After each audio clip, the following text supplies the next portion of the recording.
Blessings. We have made it back to another day of Back Down History Lane, where we are just exposing Yah's word, breaking it up, pulling out pieces, and making sure that we are all in understanding of his word. We are at Genesis 29, the 31st verse. I'm just going to jump in. You already know what we're doing. Today, we are really pulling out the first child that was born to Jacob, also known as the 12 tribes, right? So, we're pulling out the first name of the first son of the 12 tribes. We're expressing who they are, what their name is, what it may mean, what significance it may have into today. And I'll have to, it's so much information that it's very complicated to chop it into a couple of seconds and condense it very small as I could. But hey, gotta work what we could, right? And so that's my plan. I'm gonna jump in and I'm just gonna start reading Genesis 29:31. And when Yahweh saw that Leah was hated, he opened her womb, but Rachel was barren, and Leah conceived and bare a son, and she called his name Reuben, for she said, surely Yahweh hath looked upon my affliction. Now therefore my husband will love me. Let's break this down as quickly as I could and try to be very precise. Leah was the first wife that had bare the first son.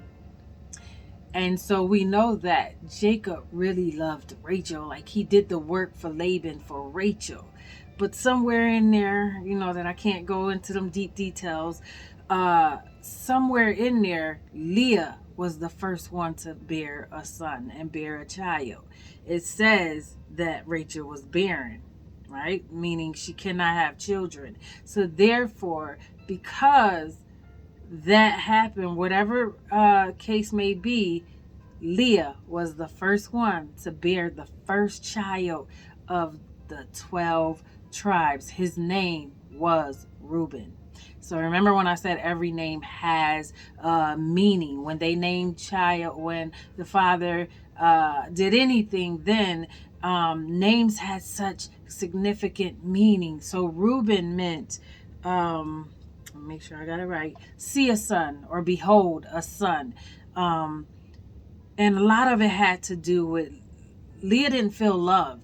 Obviously, she knew that her husband really loved Rachel. Like she wasn't feeling the love. She had some ailments with her body already going on. She just did not feel loved. So the Father Yah, he blessed her womb and allowed her to bear a son, and they called him Reuben. And Reuben meant, behold, a son, see, a son. And so let's see the actual definition of what he said Reuben was.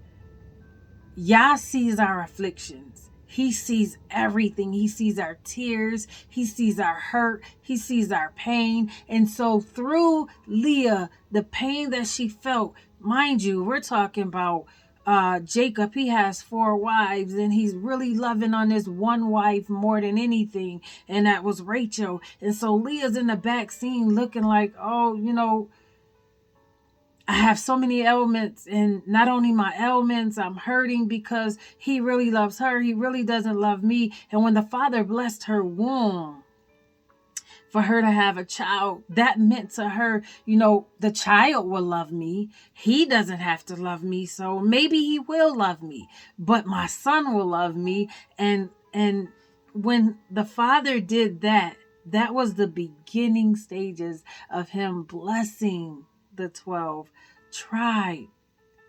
What does it? Let's fast forward to Reuben, what he did. The first son obviously is like the birthright. They get everything. They get everything if dad dies.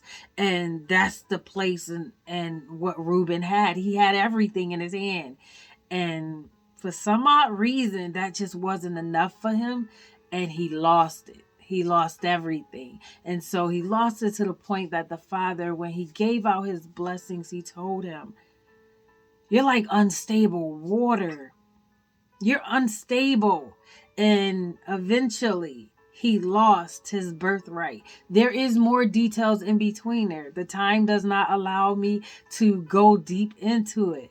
But being that Reuben was the first son of the 12 of the tribe of the 12, he had power. He was supposed to have everything when his father just passed away, but he lost it. Sorry to hear that, but so thankful that Leah was blessed with her son and somebody that she knew would love her. And we think about today. I'm sure that those things occur today. We as women, we feel so vulnerable at times, right? But there's something about the Father when he knows our heart, when he knows and sees our tears, how he comes in and he rescues us. I want to encourage you today to make sure that you know that the Father sees, he hears, he knows everything. He sees every tear that flows from your eye. Make sure that you're making yourself accessible to him and not running far away from him. Today, that concludes our lesson for today, and I look forward to seeing you tomorrow. Remain encouraged. Do not give up. You must win.